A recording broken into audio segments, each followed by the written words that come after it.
하나님의 말씀 같이 보겠습니다. 마가복음 14장 32절부터 36절까지입니다.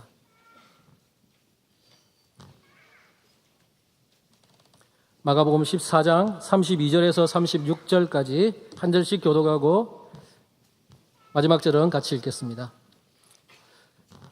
그들이 겟세마네라 하는 곳에 이름에 예수께서 제자들에게 이르시되 내가 기도할 동안에 너희는 여기 앉아 있으라 하시고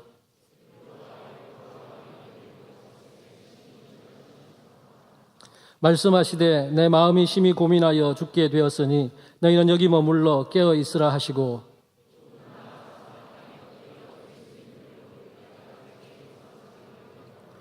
같이 읽겠습니다.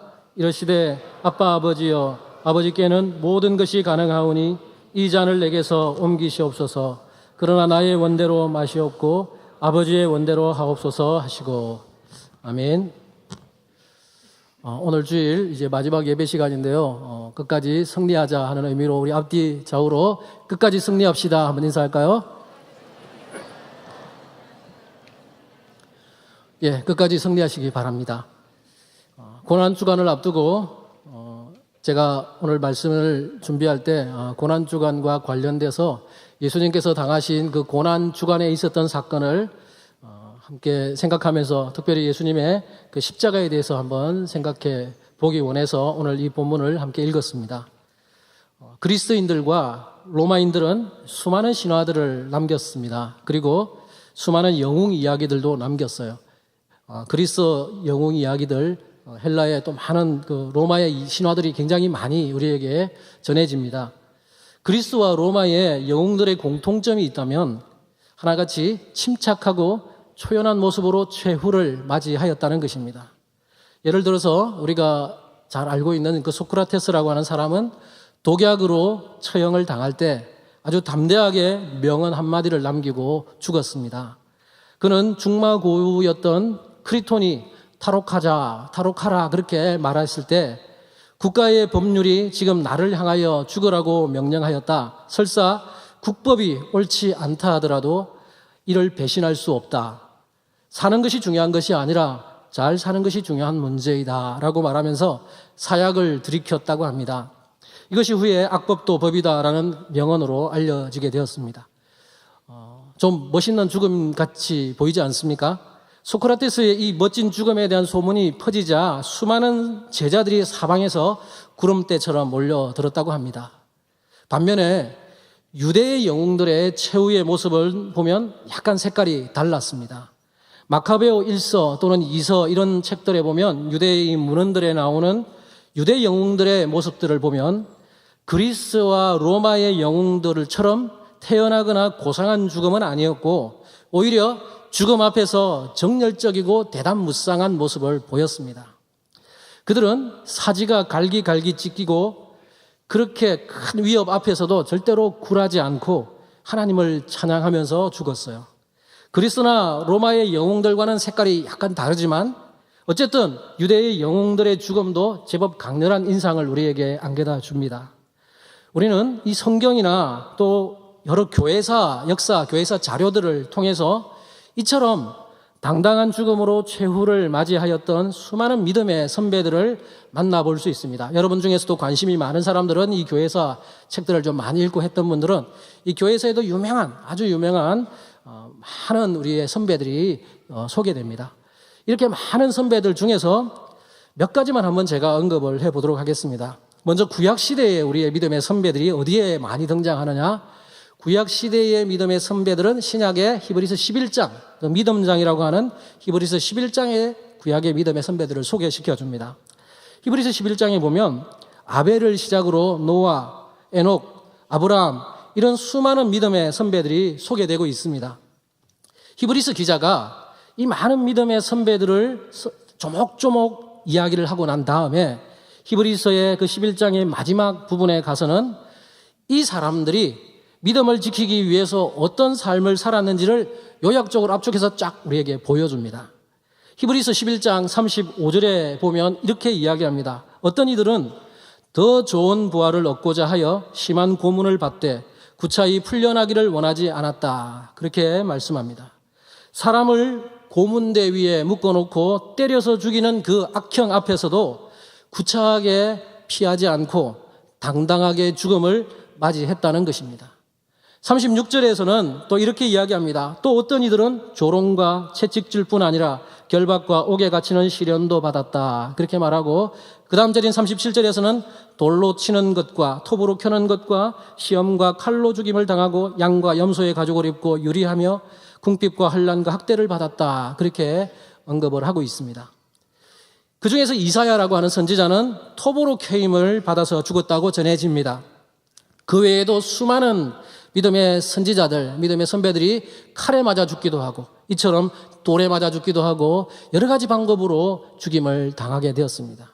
구약시대에 살았던 수많은 믿음의 선배들은 이처럼 구차하게 죽음을 피하기보다는 믿음 때문에 당당하게 죽는 것을 선택했다는 것입니다. 신약시대로 한번 넘어와 볼까요? 신약시대에는 대표적으로 예수님의 12제자를 우리가 들 수 있습니다. 12제자 중에서 우리가 잘 알듯이 사도 요한만 빼놓고는 다 순교의 제물로 사라진 것을 우리가 알고 있습니다. 베드로와 바돌로메는 십자가에 거꾸로 못 박혀 죽었다고 전해집니다. 안드레는 X자형의 십자가에서 순교했다고 전해지고 세베대의 아들 야고보는 헤롯에 의해 칼에 맞아 죽었습니다. 이것은 사도행전에 나오는 내용입니다. 이 세베대의 아들 야고보가 헤롯의 칼에 의해서 죽임을 당한 그 내용이 언급되고 있습니다. 의심 많은 도마는 인도에서 창에 맞아 죽었다고 전해지고 마태는 구스에서 목베임을 당했다고 전해집니다. 다데오는 활에 맞아 죽었고 알페오의 아들 야고보는 성전 꼭대기에서 떨어져서 죽었다고 합니다. 성전 꼭대기로 데리고 올라가서 그래 너 천사들이 받아준다면서 그러면서 밀어서 떨어뜨려서 죽였다고 합니다. 마띠아는 돌에 맞아 죽었다고 전해집니다. 이처럼 예수님의 이 12제자 요한을 제외하고는 거의 대부분이 다 이렇게 순교의 사슬로 사라졌습니다. 12제자는 아니지만 그 7 집사 중에 한 분이신 그 스데반 집사님은 복음을 전하다가 돌에 맞아 죽었고 사도 바울은 로마에서 네로 황제에 의해서 톱에 켜서 죽임을 당했습니다. 그 외에도 또 한 사람을 더 소개하자면 사도 요한의 제자였던 폴리갑이라고 하는 사람을 들 수 있습니다. 폴리갑이 살았던 시대는 사도시대 바로 다음 시대 속사도시대라고 불리는 시대를 살았습니다. 그 속사도시대가 어떤 시대냐? 그 시대는 로마 황제 숭배를 강요당하던 시대였어요. 그래서 황제 숭배를 거절한다고 하는 것은 곧 죽음과 같은 것이었습니다. 그런 시대를 살았던 때 바로 이 폴리갑이 있었습니다. 그러나 폴리갑은 믿음을 지키기 위해서 황제 숭배를 과감하게 거절합니다. 당시에 이 서머나 교회의 감독이었던 이 폴리갑이 황제 숭배를 거절해서 재판장 앞에 서게 됩니다. 그래서 총독이 이 폴리갑을 향해서 이렇게 말합니다. 마지막으로 한 번만 더 기회를 주겠다. 그리스도를 저주하고 기독교를 버리면 사형 집행을 취소하겠다. 총독의 이 말에 대해서 폴리갑은 이렇게 대답합니다. 나는 86년 동안 그분을 섬겨왔소. 그러나 그는 나에게 한 번도 해로움을 주지 않았소. 그런데 어찌하여 내가 참남한 말을 하리요. 당신이 붙인 불은 기껏해야 1시간쯤 타다가 꺼질 뿐이요. 다가올 심판의 불을 모르는구려. 왜 망설이는가? 어서 당신들 마음대로 하시오. 과감하게 이렇게 믿음의 선포를 합니다. 결국에서 이 폴리갑은 그 당시 AD 155년에 불에 태워서 죽이는 화형에 의해서 죽임을 당하는 그래 순교의 제물이 되었습니다. 여러분 이처럼 믿음 때문에 너무나 당당하고 위대한 죽음을 선택했던 사람들은 이 외에도 너무나 많이 있습니다. 그렇다면 우리 주님의 최후의 모습은 어떠할까요? 오늘 우리가 읽은 이 본문은 죽음을 눈앞에 두신 예수님께서 겟세마네라고 하는 곳에서 마지막 기도를 하시는 장면이에요. 여러분 예수님은 분명한 목적을 가지고 이 세상에 오셨어요. 그리고 그 분명한 목적을 이루시기 위해서 열심으로 달려오셨습니다. 그 목적이 뭡니까? 예수님이 이 땅에 오셔서 열심으로 지금까지 달려온 것이 무엇을 바라보고 달려오셨나요? 바로 십자가를 지시는 것입니다. 이제 그 십자가가 바로 눈앞에 와 있습니다. 오늘 본문은 죽음을 눈앞에 두신 예수님께서 그 겟세마네 동산에서 기도하시는 내용인데 십자가를 지시기까지 얼마나 남았느냐? 이제 채 하루도 남지 않았어요. 바꾸고 말하면 예수님께서 죽을 날이 채 하루도 남지 않았다는 것입니다. 이제 우리 주님도 멋진 죽음을 맞이하셔야 합니다. 사람들은 예수께서 그 어떤 영웅들보다 더 멋진 죽음을 준비하기 위해서 겟세마네 동산에 올라가셔서 기도하신다라고 생각할지도 모르겠습니다. 그리스나 그 로마의 영웅들처럼 두렵지 않은 척 하면서 의연한 모습으로 죽음을 맞이할 수도 있고, 유대의 영웅들이나 교회사의 수많은 믿음의 선배들처럼 상대방의 위협에 절대로 굴하지 않고 당당하게 맞서서 죽음을 맞이할 수도 있습니다. 그런데 오늘 본문에 나오는 예수님의 최후의 모습을 한번 보세요. 오늘 본문 속에 등장하는 예수님의 그 하루도 채 남지 않은 그 죽음 앞에서 예수님의 모습을 보면 고대의 영웅들의 모습이나 성경이나 교회사에서 나오는 수많은 그 믿음의 선배들의 모습과는 전혀 다르죠. 오늘 본문에 비춰지는 이 예수님의 모습은 전혀 의연하거나 고상한 모습도 아니고 당당한 모습도 아닙니다. 오히려 예수님의 모습은 너무나 비굴해 보이며 초라해 보이기까지 합니다. 예수님은 이 겟세마네 동산에서 죽음을 앞두고 두려움과 고뇌를 적나라하게 드러내시고 계세요. 오늘 본문 한 33절 한번 눈으로 보십시오. 33절에 보면 베드로와 야고보와 요한을 데리고 가실새 심히 놀라시며 슬퍼하사 이렇게 말씀합니다. 여기서 이 슬퍼하사라는 말의 원어를 보면 헬라어 동사는 아데모네오라고 되어 있습니다. 이 뜻이 뭐냐? 공포에 사로잡히다, 극심한 침체에 빠지다 이런 뜻이에요. 헬라어에서 우울함이나 침체, 곧 디프레션을 의미하는 세 개의 단어가 있는데, 하나는 바레오, 그리고 루페오, 그리고 오늘 본문에 나오는 아데모네오라는 단어입니다. 그런데 그 세 개의 단어 중에서 최상급의 우울, 최상급의 침체를 나타내는 단어가 바로 오늘 본문에 사용된 아데모네오라는 단어예요. 무슨 말입니까? 이 단어를 통해서, 이 단어를 오늘 이 본문에 사용함으로써 예수님의 마음이 얼마나 깊은 슬픔에, 얼마나 깊은 두려움과 침체 속에 잠겨 있는지를 보여주고 있는 거예요. 주님의 마음이 얼마나 힘들고 고통스러웠던지 그 다음 구절인 34절에 보십시오. 34절 앞에 보면 내 마음이 심히 고민하여 죽게 되었으니 이렇게 말씀합니다. 여기서 죽게 되었으니라고 한 이 말씀도 이 땅에 인간의 몸을 입고 성육신하셔서 십자가를 지시기까지 예수님의 그 인간적인 고뇌가 얼마나 큰지를 암시하는 말이 또 이 단어입니다.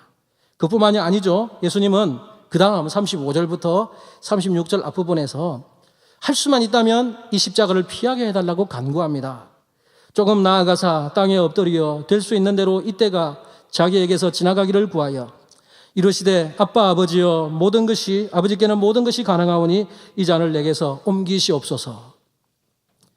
여러분, 죽음을 앞두고 이처럼 고뇌하시며 괴로워하시는 그 예수님의 이 모습은 우리가 기대했던 모습과는 너무나 다르게 보입니다. 우리는 예수님이 그 어떤 사람들보다 더 멋지고 당당한 죽음을 맞이할 것을 기대했습니다. 그런데 오늘 본문에 나타나는 이 예수님의 모습은 너무나 비급하며 비굴해 보이기까지 합니다. 여러분, 예수님이 왜 이렇게 연약한, 이렇게 약한 모습을 보이시는 것일까요?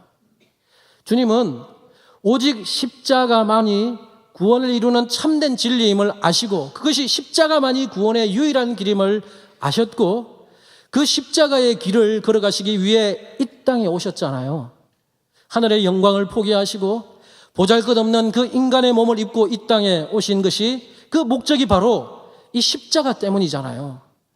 그리고 주님은 지금까지 너무나 당당하게 그 십자가를 향해 잘 달려오셨잖아요. 그런데 예수님께서 왜 갑자기 이러시냐고요. 죽음을 하루 앞두고 지금까지는 너무나 잘 달려왔는데 죽음이 하루 앞으로 다가오니까 갑자기 겁이 나는 걸까요? 2, 3년 정도 남았을 때까지만 해도 제자들 앞에서 충분히 그 십자가를 질 수 있을 거라고 생각하고 내가 죽을 것이다 담대하게 말했는데 막상 죽음이 내일로 다가오니까 도저히 자신이 없어서 도망치고 싶은 것입니까? 로마 군병들에게 붙잡혀 당할 그 고난과 십자가에서 당할 그 끔찍한 고통이 폭풍처럼 밀려와서 감당할 자신이 없어진 걸까요? 물론 아니죠. 그렇다고 육신의 고통에 대한 두려움이 없었다는 말은 아니에요.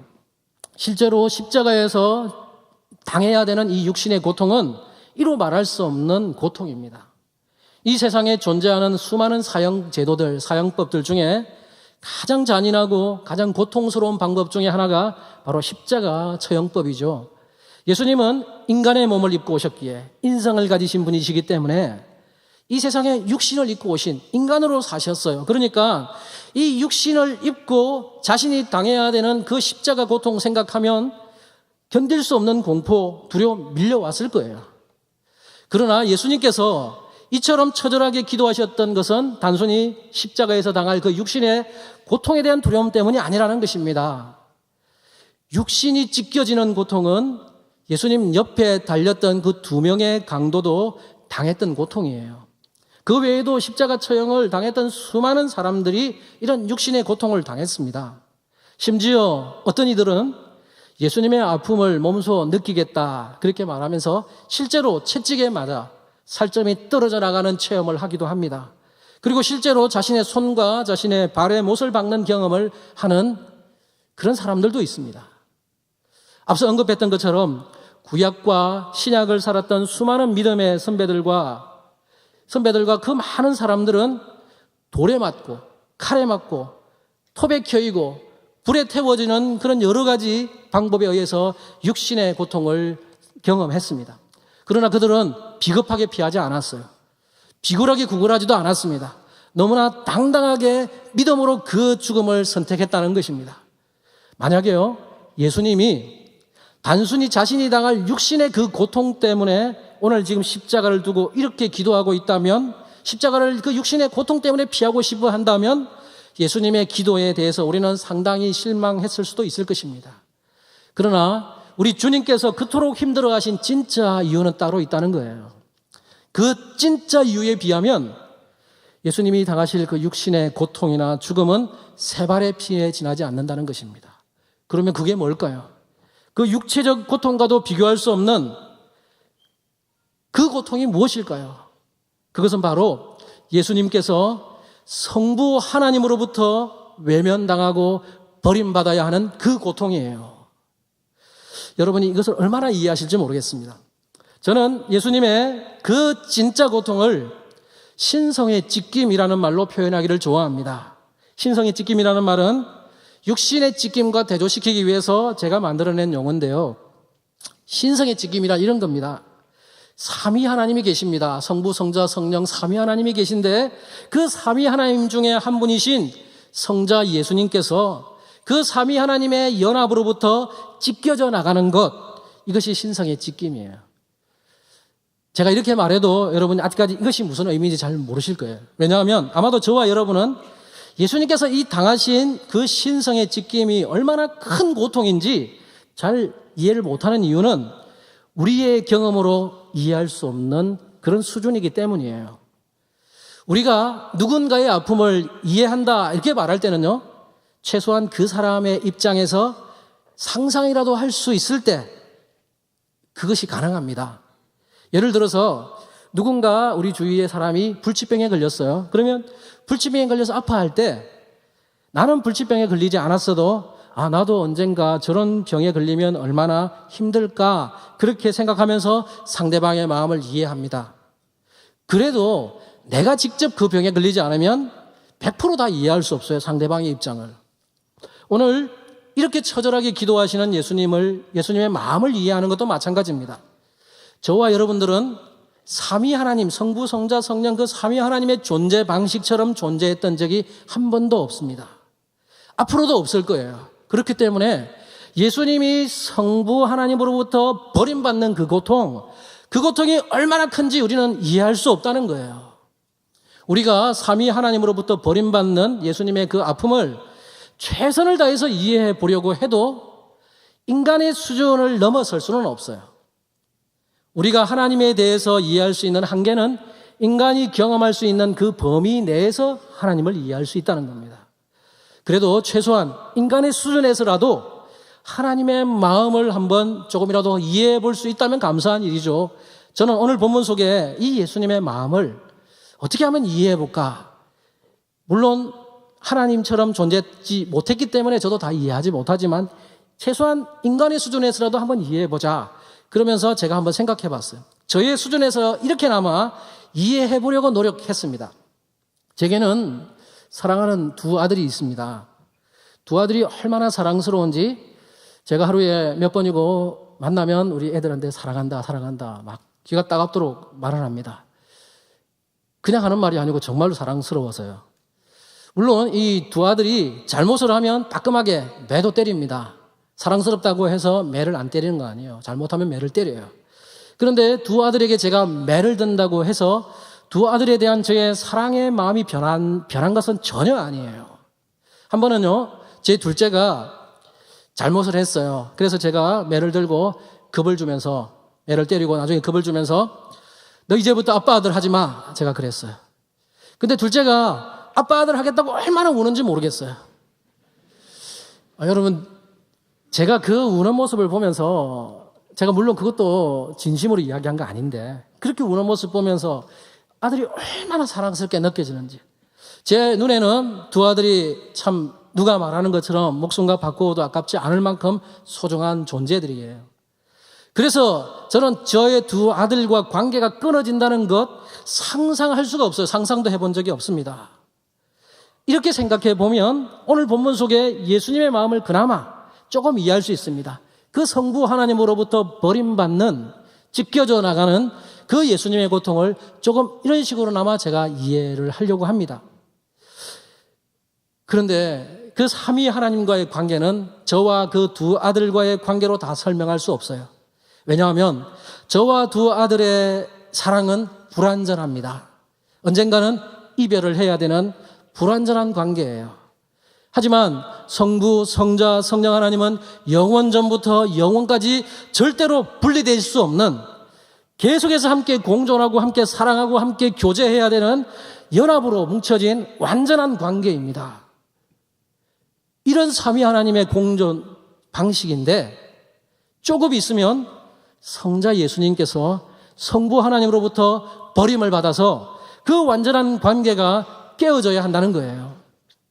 이건 말도 안 되는 일이고 있을 수도 없는 일입니다. 하지만 잠시 후면 이 말이 안 되는 일이 그 십자가 위에서 일어나게 되는 거예요. 그래서 이 고통을 너무나 잘 아시는 우리 예수님은 육신의 찢김도 아프지만 하나님으로부터 버림받는 이 아픔이 너무나 크기에 우리 주님께서 이처럼 처절하게 기도하고 계신 것입니다. 사랑하는 여러분, 주님께서 왜 이렇게 처절하게 기도하셨는지 조금이라도 느껴지십니까?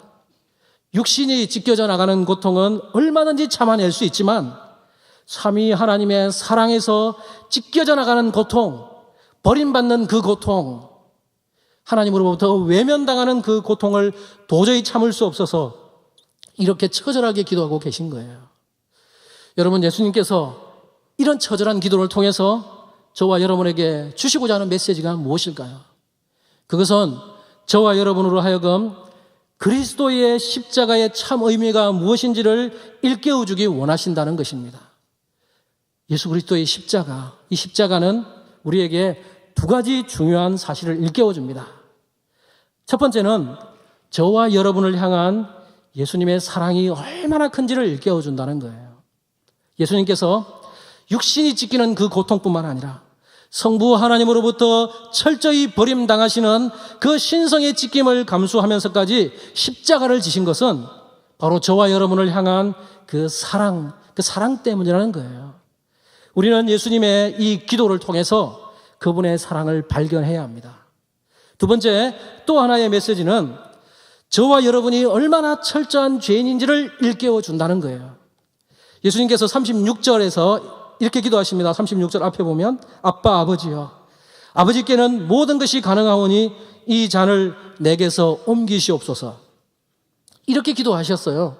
예수님은 잠시 후에 당하게 될 그 십자가 사건을 뭐에 비유하시냐면요, 잔을 받아 마시는 것으로 표현하고 있습니다.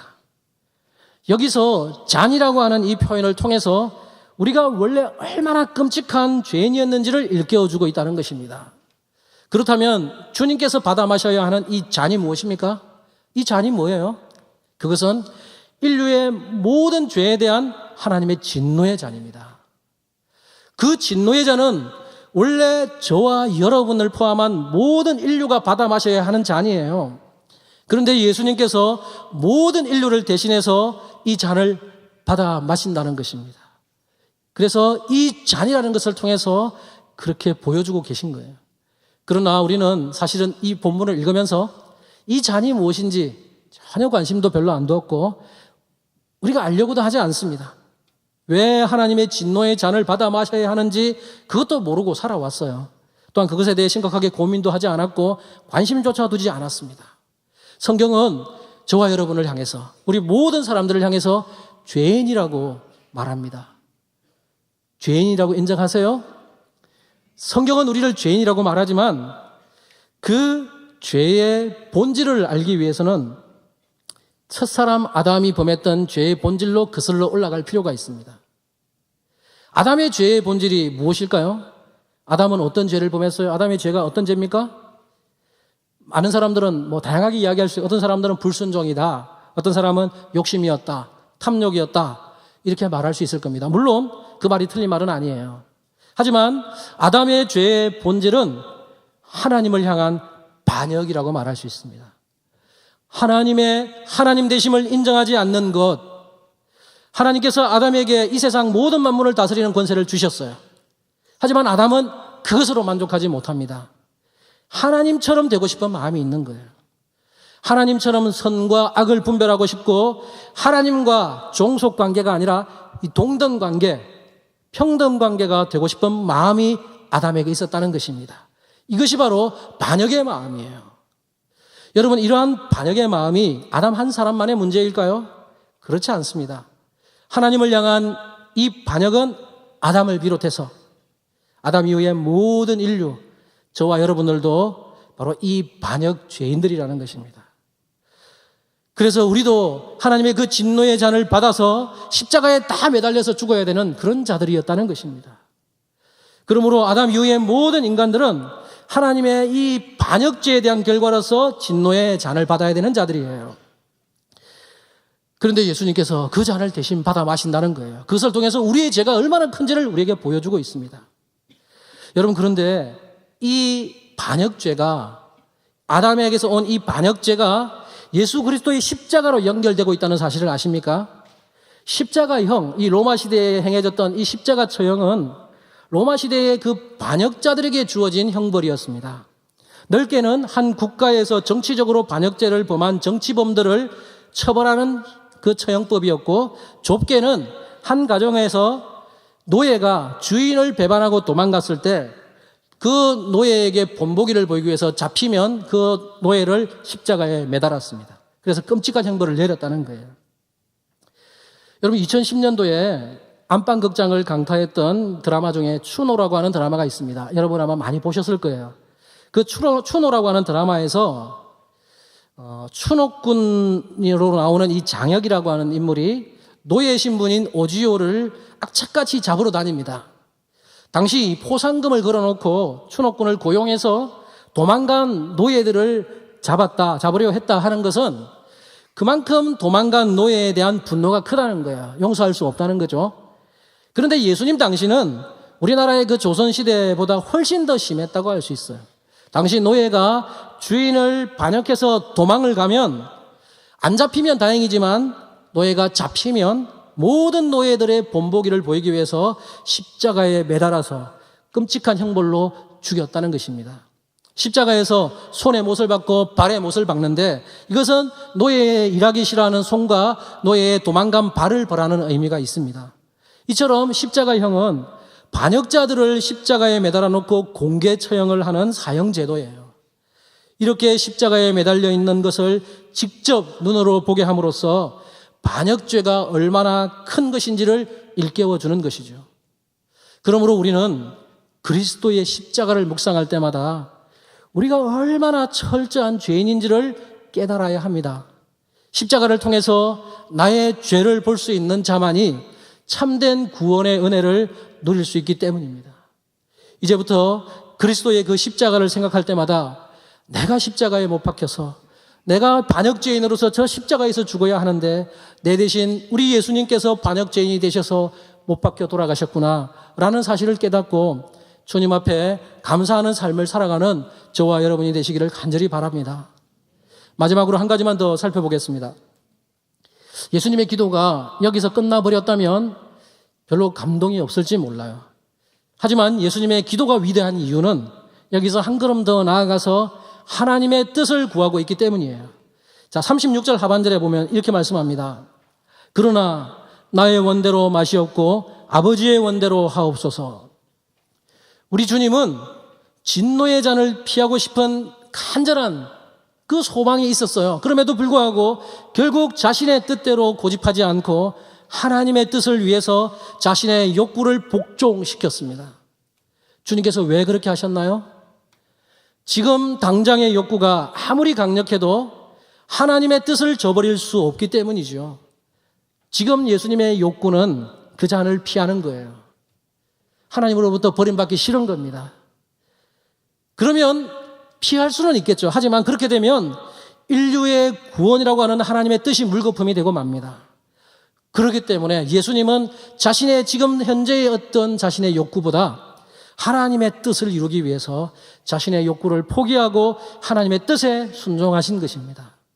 사랑하는 여러분, 자신의 뜻을 기꺼이 포기하시고 하나님의 뜻에 순종하심으로 십자가의 길을 걸어가신 그 주님을 이 시간 한번 깊이 묵상해 보시기 바랍니다. 저는 오늘 설교 제목을 하나님의 뜻을 따르는 길 십자가 이렇게 붙였어요. 예수님께 있어서 십자가가 하나님의 뜻이었던 것처럼 오늘날 저와 여러분에게 있어서도 하나님의 뜻은 바로 그 십자가에 있습니다. 그러나 저와 여러분이 감당해야 되는 십자가는 우리 주님께서 지셨던 십자가는 아니에요.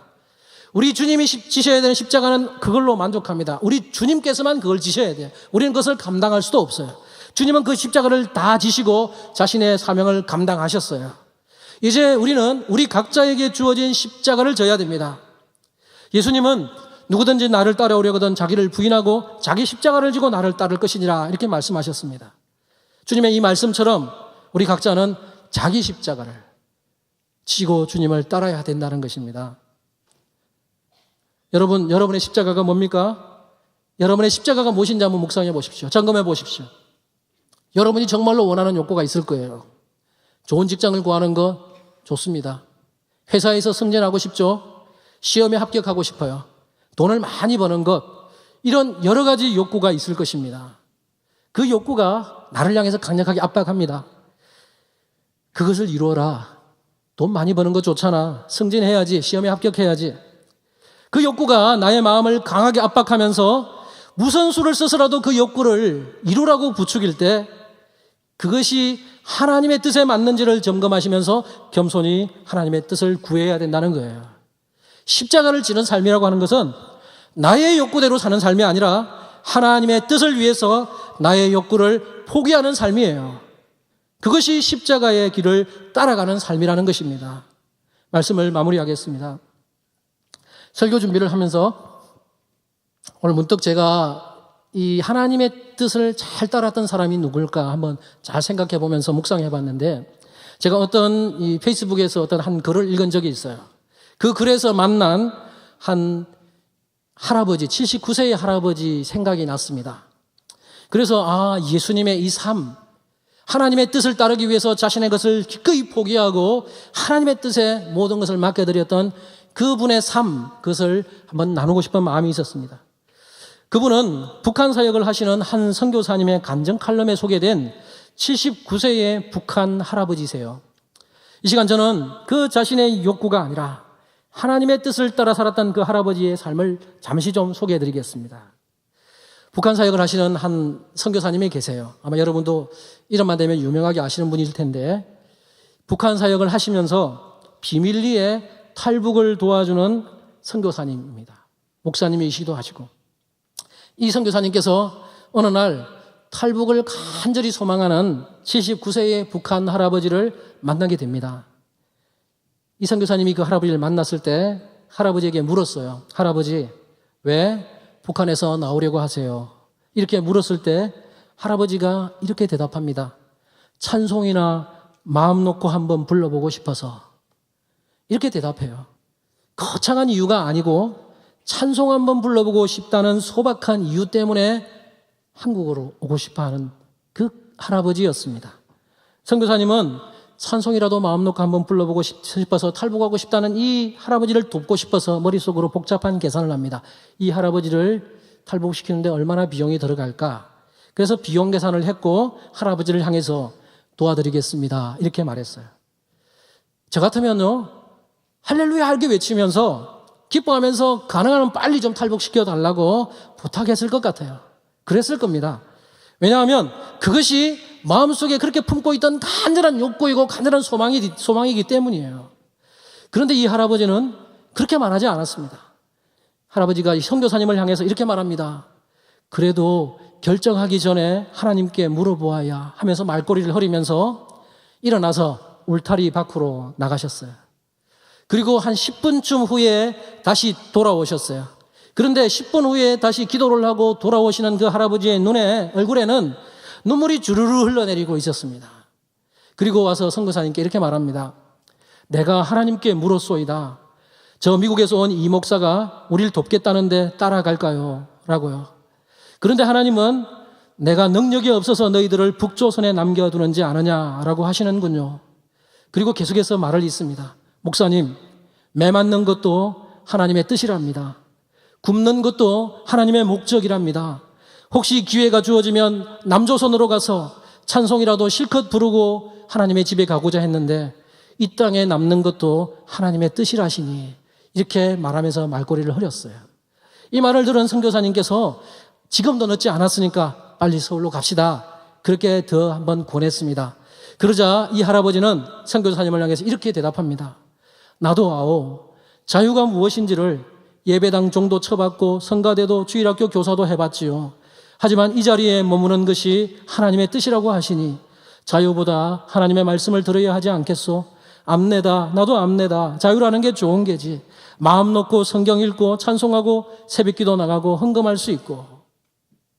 할아버지는 천국에서 만나자요 라는 마지막 인사말을 남기고 선교사님과 작별하셨습니다. 사랑하는 여러분, 마음 놓고 성경 읽고 찬송하고 기도하고 헌금할 수 있는 이 자유를 일평생 꿈꿔왔고 이제 마음만 먹으면 그 자유를 누릴 수 있는 상황이 눈앞에 있는데 하나님의 뜻을 이루기 위해서 그토록 바라던 간절한 요구를 포기했던 이 할아버지의 삶이야말로 십자가의 길을 걸어가는 이 시대의 참 모델이 아닐까 생각됩니다. 이 할아버지는 몇 년 후에 가족들과 함께 모두 죽임을 당했다고 합니다. 여러분, 이 할아버지에게 있어서 남한에서 누리는 자유보다 북한에서 신앙을 지키다가 죽는 것, 이것이 이 할아버지에게는 십자가였습니다. 할아버지는 결국 자신에게 맡겨진 그 십자가를 잘 감당하고 천국으로 가신 것입니다. 여러분, 여러분에게 맡겨져 있는 십자가가 무엇인지 한번 돌아보십시오. 여러분이 원하는 뜻과 여러분이 원하는 욕구들, 그것이 하나님의 뜻과 전혀 다른 것이라면 하나님의 뜻을 따라서 여러분의 것을 내려놓아야 합니다. 하나님의 뜻대로라고 말하면서 순종하기 위해서는 하나님께 대한 확고한 신뢰가 있어야 해요. 하나님을 향한 신뢰가 없으면 하나님의 뜻을 따라갈 수 없어요. 예수님처럼, 그리고 이 79세의 할아버지처럼 지금 당장은 힘들고 어렵지만 그 십자가 뒤에 계시는 하나님을 굳건히 신뢰했기 때문에 하나님의 뜻을 따라서 십자가의 길을 걸어갈 수 있었던 것입니다. 여러분도 하나님께 대한 그 확고한 믿음을 가지고 여러분 각자에게 주어진 그 십자가의 길을 걸어가시기 바랍니다. 그러나 그 십자가의 길을 걸어가는 그 단계에서는 힘들고 어려운 일들이 있을 거예요. 여러분이 십자가를 감당할 때 평탄한 길만 있는 게 아니에요. 힘들고 어려운 일이 닥칠 것입니다. 이 힘들고 어려운 일을 이길 수 있는 유일한 길이 어디입니까? 바로 하나님께 기도로 나아가는 거예요. 여러분, 오늘 예수님의 기도를 보시면서 왜 비겁하냐, 왜 이렇게 비굴하냐 말하지 마세요. 예수님의 이 기도는 십자가를 피하기 위한 탈출구가 아니었고 오히려 예수님께서는 이 기도를 고통을 이기는 도구로 사용하셨다는 것입니다. 예수님은 이 십자가를 피할 수 없다는 것을 누구보다 잘 알고 계셨어요. 그런데 왜 이렇게 기도하셨어요? 오직 기도만이 십자가의 고통을 견딜 수 있고 이길 수 있는 힘이었기 때문입니다. 사랑하는 여러분, 십자가의 길을 걸어가는 과정 중에 순간순간 힘들고 어려운 일을 부딪힐 때마다 하나님께 기도하시기 바랍니다. 기도의 자리로 나아가십시오. 그리고 하나님 앞에 솔직하게 고백하세요. 하나님, 너무 힘들어요. 여기서 벗어날 수 있게 해주세요. 그러나 거기서 그치지 말고, 그러나 내 뜻대로 하지 마시고 아버지의 뜻대로 되게 해주시옵소서. 이렇게 하나님을 신뢰하면서 나아가겠습니다. 기도하는 저와 여러분이 되기를 바랍니다. 저와 여러분이 그런 순종의 삶을 통해서 하나님의 뜻이 이루어지기를 원하고 하나님 나라가 더 풍성하게 이루어져 나가는 우리의 삶이 되기를 간절히 소망합니다. 같이 한번 기도하겠습니다. 이 시간 우리 마음을 합심해서 같이 기도합시다. 여러분, 우리가 고난주간을 앞두고 있습니다. 우리는 하나님의 뜻대로 살기를 원한다고 고백하지만 실제로는 내 뜻대로 행할 때가 얼마나 많은지 모릅니다. 하나님의 뜻을 따르는 길은 바로 십자가에 있습니다. 우리 주님께서 십자가의 사명을 위해 일평생을 달려오셨고 여러 가지 그 고난 중에서도 끝까지 십자가의 사명을 감당했던 것처럼 저와 여러분들도 이제 우리 각자에게 맡겨진 십자가 사명을 감당해야 합니다. 우리 이 시간 이렇게 기도합시다. 하나님, 제게 주어진 십자가를 지고 겸손히 주님을 따르는 삶을 살게 해 주시옵소서. 혹시나 아직도 나의 십자가가 무엇인지 모른다면 이렇게 기도하십시오. 하나님, 제게 맡겨진 그 십자가를 깨닫게 해주시고 그것이 무엇이든지 그 십자가를 지고 겸손히 주님을 따르는 자들이 되게 해주시옵소서. 여러분, 이 시간 그렇게 간절히 우리의 마음을 모아서 주여 한번 간절히 부르짖고 간절히 기도하고 자유롭게 기도하도록 하겠습니다. 주여! 아버지 하나님, 이 시간에 저희들에게 주님의 십자가의 길을 하나님께서 보여주시고 하나님 앞에 나오게 하심 하나 감사합니다. 우리가 하나님 아버지 정말 너무나 연약한 자들임을 고백합니다. 하나님 아버지, 우리의 삶을 주님 앞에 내려놓습니다. 주여 붙들어 주시옵소서. 은혜를 부어주시옵소서. 아버지 하나님, 이 시간에 하나님 앞에 우리의 삶을 줍니다. 하나님 주님의 십자가를 생각하며 우리가 얼마나 부족한 자인지, 우리가 얼마나 연약한 자인지 다시 한번 우리 자매 나아갈 수 있도록 도와주시옵소서.